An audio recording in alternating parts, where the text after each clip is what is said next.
Durante os seus dias de presidência, Thomas Jefferson, juntamente com um grupo de amigos, viajava pelo país a cavalo. Eles chegaram a um rio que estava inundado devido a uma chuva torrencial. O alto nível do rio havia destruído a ponte. Os cavaleiros foram obrigados a atravessar o rio montados nos cavalos. A evidente possibilidade de morte ameaçava cada homem e fez com que o viajante que não era parte desse grupo parasse para observar. Depois que alguns conseguiram chegar à outra margem do rio, o desconhecido perguntou ao presidente Jefferson se ele o ajudaria na travessia.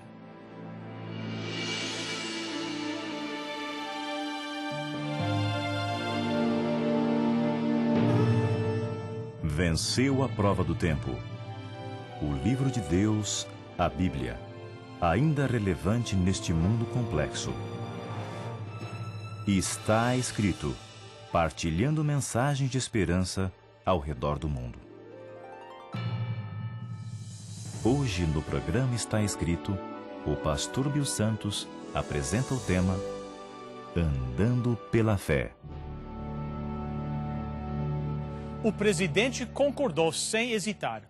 O homem montou no cavalo e logo depois os dois chegaram à outra margem do rio. Quando o desconhecido pisou em terra firme, alguém do grupo lhe perguntou: "Por que você escolheu o presidente para pedir esse favor?" O homem ficou chocado, demonstrando não ter a mínima ideia que a pessoa que o ajudou se tratava do presidente. "A única coisa que sei é que em algumas das vossas faces estava estampada a resposta não, e em outras a resposta sim. A do presidente era sim." Com esses dois elementos essenciais na vida de uma pessoa, os problemas se tornam desafios a serem encarados e não razão para desistir. Por que José foi considerado grande? Porque o Espírito de Deus cobriu sua vida mais do que a vida de qualquer outra pessoa no livro de Gênesis, incluindo Abraão. Ele foi grande por causa de sua fé em Deus, que se manifestou de maneira altruísta e generosa na vida de outros, e sua atitude maravilhosa diante de suas próprias dificuldades. Uma fé sólida gera uma atitude positiva. Ao continuarmos nossa história esta semana, nós deparamos com o que parece ser um incidente sem grande significado. José queria ver em seus irmãos um pouco da mesma atitude que Deus colocou em seu coração. Uma fé ardente em Deus e uma ação positiva em relação aos outros. Mas seus irmãos ainda não mostravam evidência que eles participavam da mesma perspectiva de José. Então José planejou um teste em duas partes para provar seus irmãos.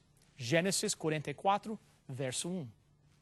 Deu José esta ordem ao mordomo de sua casa: enche de mantimento os sacos que estes homens trouxeram, quando puderem levar, e põe o dinheiro de cada um na boca do saco de mantimento. O meu copo de prata pô-lo-ás na boca do saco de mantimento do mais novo, como o dinheiro do seu cereal. E assim se fez segundo José dissera. Da mesma forma que fez na primeira visita dos irmãos ao Egito, José ordenou que os seus sacos fossem bem cheios de alimentos e que outra vez o dinheiro fosse colocado na boca do saco. Além disso, José ordenou que seu copo de prata fosse colocado na boca do saco de Benjamim. Os irmãos de José não estavam distante da cidade quando, ao olharam para trás, viram o administrador do primeiro-ministro tentando alcançá-los. Uma vez que os alcançou, acusou-os de roubarem do primeiro-ministro. "Como vocês fizeram tal engano depois de serem tão bem tratados?" "Nós jamais roubaríamos", disseram os irmãos. Não trouxemos nada conosco que não nos foi dado. Viemos para comprar cereais, estamos levando alimentos. Se o Senhor encontrar algo em nossa bagagem além disto, nós tornaremos seus escravos. Vocês podem até nos matar se encontrarem alguém culpado." Eles estavam certos que não eram culpados de nada. Eles não hesitaram em permitir que o administrador revistasse os sacos de alimento, começando com Rubem, o mais velho. Mas por incrível que pareça, Ao chegar ao mais jovem, o copo de prata do primeiro-ministro foi encontrado no saco de Benjamim. Dizer que os irmãos ficaram perplexos não é suficiente. Eles sabiam que não haviam tomado o copo. Como foi parar na bagagem de Benjamim? A enormidade das implicações em tal circunstância era uma evidência tão válida que, de perplexos, passaram a desespero total. Em angústia, rasgaram suas vestes. Evidentemente, tiveram que voltar à cidade com o administrador e foram levados à presença do primeiro-ministro. Gênesis 44, verso 16. Então disse Judá: que responderemos ao meu senhor? Que falaremos? E como nós justificaremos? Achou Deus a iniquidade de teus servos? Eis que somos escravos do meu senhor, tanto nós como aquele cuja mão se achou o copo. Esta confissão dos lábios de Judá foi surpreendente, mas era exatamente isto que José esperava. Esta foi a razão que ele aplicou o teste final. Eles passaram. De fato, todos receberam nota 10 na primeira parte do teste. Sendo o porta-voz dos seus irmãos, Judá não tentou justificar-se a si próprio, nem tentou culpar a Benjamim. Diferente do passado, eles não atacaram a Benjamim ou o rejeitaram, como haviam feito com José. Judá diz claramente que todos eram culpados. Contrário ao seu passado, esta afirmação foi surpreendente. Demonstrou uma verdadeira mudança de atitude. Imagine que essas palavras saíram do coração e dos lábios de Judá. José queria saber se seus irmãos conseguiam ver a mão de Deus na sua vida diária, mesmo em situações que pareciam injustas, mesmo no infortúnio e na morte. E agora ouviu a confissão vindo de Judá, que assumiu a culpa em grupo. Diante de Deus, fomos descobertos, somos culpados, nossa iniquidade foi achada. Creio que nessa confissão, Judá tinha voltado 20 anos, referia-se àqueles dias quando não só odiavam a José, mas tornaram-se contra ele e o venderam à escravidão. Não fosse por Rúben, eles o teriam matado. Isto agora perturbava esses homens. Judá começou a entender que Deus não tomou levianamente uma ofensa sem arrependimento. E então José disse, verso 17, mas ele disse, longe de mim que eu tal faça, o homem em cuja mão foi achado o copo, esse será meu servo. Vós, no entanto, subi em paz para vosso pai. Agora vem a segunda parte do teste. A quem escolheriam eles? A si próprios ou a Benjamim? Teriam os anos mudado o coração desses homens? Disse José, não castigarei todos vocês pelo crime de um homem. O copo foi encontrado no saco do mais jovem, então ele deverá ser castigado. Ele perderá a sua liberdade e se tornará meu escravo. Os outros podem ir em paz, podem voltar ao vosso pai. Verso 18. Então Judá se aproximou dele e disse, Senhor meu, rogo-te permite que teu servo diga uma palavra aos ouvidos do meu senhor, e não se acenda a tua ira contra o teu servo, porque tu és como o próprio faraó. Notem que quem fala aqui é Judá. Estas palavras saíram dos lábios do mesmo homem que disse 20 anos antes, aí vem o sonhador, vamos matá-lo e dizer que o animal selvagem o devorou. Mas agora ele começa implorando em favor do seu irmão. Podemos ler essa narrativa em Gênesis 44, 18 a 34. Em anos passados, Judá não se preocupava com o sentimento de seu pai, uma vez que ele sempre mostrou seu favoritismo pelos filhos de Raquel. Em realidade, a violência e a crueldade que Judá e seus irmãos mostraram contra José era um ato indireto de crueldade contra seu próprio pai. Agora, este mesmo homem exibia uma atitude de sacrifício. Toma-me em lugar dele, manda Benjamim para casa. Não aguentarei ver este mal contra meu pai. Não, este não era o mesmo homem. ele havia sido transformado. Não há dúvida, Judá e seus irmãos passaram por uma transformação. O arrependimento fez o seu trabalho. Eles passaram as duas fases do teste. Creio que isso explica porque José decidiu, neste momento, tirar a máscara que o escondia. O que se segue revela um dos momentos mais significativos em todo o Antigo Testamento. O clímax na história que capturou nossa atenção durante semanas. Gênesis 45, verso 1. Então José, não se podendo conter diante de todos que estavam com ele, bradou: fazei sair a todos da minha presença. E ninguém ficou com ele quando José se deu a conhecer a seus irmãos. E levantou a voz em choro, de maneira que os egípcios o ouviam, e também a casa de Faraó. E disse a seus irmãos: eu sou José, vive ainda meu pai? E seus irmãos não lhe puderam responder, porque ficaram atemorizados perante ele. José pediu que os egípcios se retirassem, todos os administradores, todos os servos e escravos. Somente os 11 irmãos permaneceram tremendo diante dele. O que vai acontecer agora? O que ele fará conosco? De repente, viram o oficial egípcio, o segundo homem mais importante do Egito, caindo em pranto. Não lágrimas mudas correndo na face, seu choro foi tão alto que os que estavam do lado de fora ouviram tal pranto que começaram a comentar o que se sucedia na casa de Faraó. Palavras surpreendentes seguiram as lágrimas. Eu sou José, disse o primeiro-ministro. Meu pai ainda vive? Ele quebrou o silêncio e falou aos irmãos pela primeira vez em hebraico. Eu sou José. Eles ficaram mudos, ficaram aterrorizados, começaram a tremer. Seria isto um tipo de armadilha diabólica? Enquanto ali estava tremendo, ele disse: cheguem mais perto. O verbo hebraico nagash não se refere simplesmente a uma proximidade formal, mas sim uma aproximação íntima. É um termo usado normalmente para uma aproximação com o propósito de abraçar ou beijar alguém. Não é um termo hebraico usado meramente para chegar mais perto ou andar por perto. A Bíblia, na linguagem de hoje, traduz: venha perto de mim.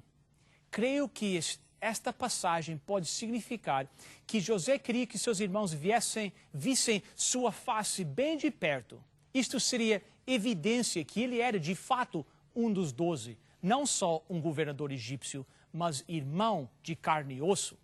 E aconteceu. Aconteceu o que eles jamais poderiam imaginar antes. Foi provado ser a realidade. De boca aberta, confirmaram o fato. No livro Patriarcas e Profetas, página 230, lemos: seus irmãos ficaram estáticos, surpresos e mortos de medo. O governador do Egito era o irmão José, de quem tinha tido inveja e quase mataram. Vendido como escravo, todo o maltrato que lhe deram passou em suas mentes. Lembraram-se de como criticaram os seus sonhos e tudo fizeram para que a história dele não se cumprisse. Mas agora eles eram parte do cumprimento dos sonhos. E agora, quando se encontravam debaixo do poder do irmão, certamente ele se vingaria do mal que sofreu por culpa deles. Ele havia revelado o maior segredo de Canaã. Certamente nenhum dos irmãos havia jamais contado o que passou naquele dia no campo perto de Dotã. Eles fixaram o olhar nele, sem mesmo piscar, enquanto ele reafirmava: sou aquele que vocês venderam para o Egito, sou José. Este foi um momento impossível de se descrever. Palavras não podem expressar adequadamente ou definir tal cena. Se você consegue ler Gênesis 45 sem muita emoção, você não está sendo justo com a biografia de José. Estas simples palavras: eu sou o irmão José que vocês venderam ao Egito, incorpora um mar de emoções que foi sentida pelos irmãos. Ele viu isto em suas faces. Por isso, ele pronunciou as palavras que se seguem, mostrando outra vez graça em abundância. Gênesis 45, verso 5. Agora, pois, não vos entristeçais, nem vos peço aos vossos olhos por mim haverdes vendido para cá, porque para a conservação da vida Deus me enviou diante da vossa face. Porque já houve 2 anos de fome no meio da terra, e ainda restam 5 anos em que não haverá lavoura nem cega. Pelo que Deus me enviou diante da vossa face, para conservar vossa sucessão na terra e para guardar-vos em vida por um grande livramento. Assim não fostes vós que me enviastes para cá, senão Deus, que me tem posto por pai de Faraó e por senhor de toda a sua casa e como regente em toda a terra do Egito. Humanamente, se uma pessoa comum, sendo forçada a encarar pessoas que lhe fizeram terrível mal, ela certamente agirá pedindo revanche. Mas não José. Ele era um homem transformado. Ele era um homem de Deus, portanto um grande homem. E tendo a mão de Deus a sustentá-lo, ele conseguiu olhar nos olhos de seus irmãos e sinceramente dizer: não se entristeçam por me terem vendido como escravo. Não foram vocês que me enviaram para cá, mas Deus. Ele me enviou para preservar a vida. Que tipo de perspectiva tinha José? Mas Deus. Estas 2 palavras mudaram tudo. José jamais teria condição de pronunciar estas 2 palavras tranquilizadoras se ele não tivesse completamente perdoado os seus irmãos. Você não consegue sinceramente abraçar uma pessoa se na realidade não a perdoou. José não viu seus irmãos como inimigos porque sua perspectiva havia mudado. Vocês não me enviaram ao Egito, Deus o fez. E fez por razão específica, para preservar a vida. Que maravilha! Não foram vocês que fizeram, foi Deus. Vocês pensaram que estavam me fazendo mal, mas Deus trabalhou atrás das más intenções e preservou a vida. E ele repetiu: portanto, vocês não me enviaram ao Egito, mas sim Deus. Deus. Lembrem disso. Deus me enviou.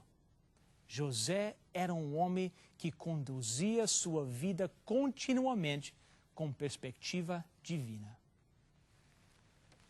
José disse aos seus irmãos: vocês agiram com maldade. Não havia nada de bom nos seus motivos. E José confirmou nisto. Mas Deus. Aqui é que José permitiu que sua teologia escondesse suas emoções humanas e memórias tristes. Mas Deus usou isto para o bem. Deus me trouxe aqui.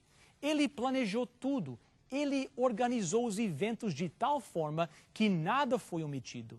No processo, ele me recriou e deu-me esta posição. Digam ao papai que eu quero lhe oferecer um lugar para viver aqui, perto de mim, no Egito. Além de oferecer o perdão e tranquilidade, ele lhes fez uma proposta irrecusável. Ele encorajou-os a voltar e trazer o pai para o Egito, onde poderiam viver bem e se livrar da vida difícil que viviam. Deus nos deu o exemplo de José, grande homem, caracterizado pela bondade, graça, generosidade e altruísmo. Sua benevolência não tinha limites. Vejam a cena que segue, verso 14. E lançou-se ao pescoço de Benjamim, seu irmão, e chorou. E Benjamim chorou também ao seu pescoço. E beijou todos os seus irmãos e chorou sobre eles. E depois seus irmãos falaram com ele. Imaginem, falaram com ele. Eles tinham 25 anos de conversa para pôr em dia. Imagino que todas as vezes que lembravam seus erros, José os impedia. Não vamos falar nisso. Isto foi o passado e estamos no presente. Deus tinha um plano e tudo contribuiu para o bem e para a sua glória. Falemos disso. Se você pensa que se tornará grande por algum sucesso obtido, mas pratica o mal, prepare-se para uma sacudidura. A grandeza vem como resultado de atitude humilde e de perdão em favor do próximo. José nos dá um belo exemplo.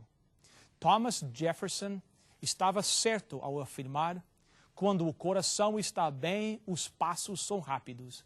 Parte da razão que somos tão lentos em viver as verdades de Deus é que o nosso coração não está bem. Quando este fato é corrigido, nós tornamos ágeis servos de Deus. José nos mostra que a única maneira de encontrar a felicidade na vida é através da fé. Uma vida de fé implícita faz toda a diferença na maneira que vemos as situações ao nosso redor. Afeta nossa atitude com as pessoas, com os lugares, com as situações, as circunstâncias e com relação a nós mesmos. Quer ser considerado grande um dia? Aqui está o segredo. Ande pela fé, confiando em Deus para renovar sua atitude. Meu Jesus, eu andarei sem medo, seguro sua mão, pois Ele é meu. Direi então, confio em Ti, Senhor, que prazer andar ao lado seu. Com Deus eu vou e sei que Ele me ama e sempre vai guiando sem cessar. Então verei quão perto estou de Cristo, com Ele vou andando para o lar. Às vezes sei que minha fé vacila, se não andar com Deus vou me perder. Seguro então a sua mão divina, irei com meu Jesus viver. Com Deus eu vou e sei que Ele me ama e sempre vai guiando sem cessar. Então verei quão perto estou de Cristo, com Ele vou andando para o lar. Confio em Deus e não mais estou triste, pois vida eterna Jesus me dá. Em sua mão segura meu futuro, junto a mim para sempre estará. Com Deus eu vou e sei que Ele me ama e sempre vai guiando sem cessar. Então verei quão perto estou de Cristo, com Ele vou andando para o lar. Com Ele vou andando para o lar.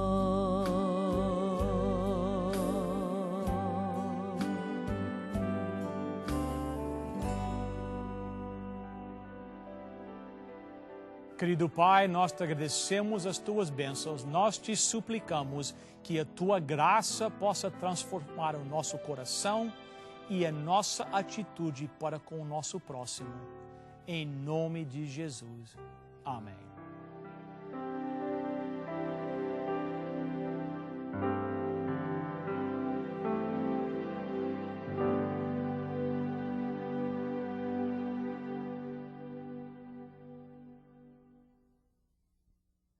O estudo da Santa Bíblia faz com que grandes homens se tornem amigos das Escrituras.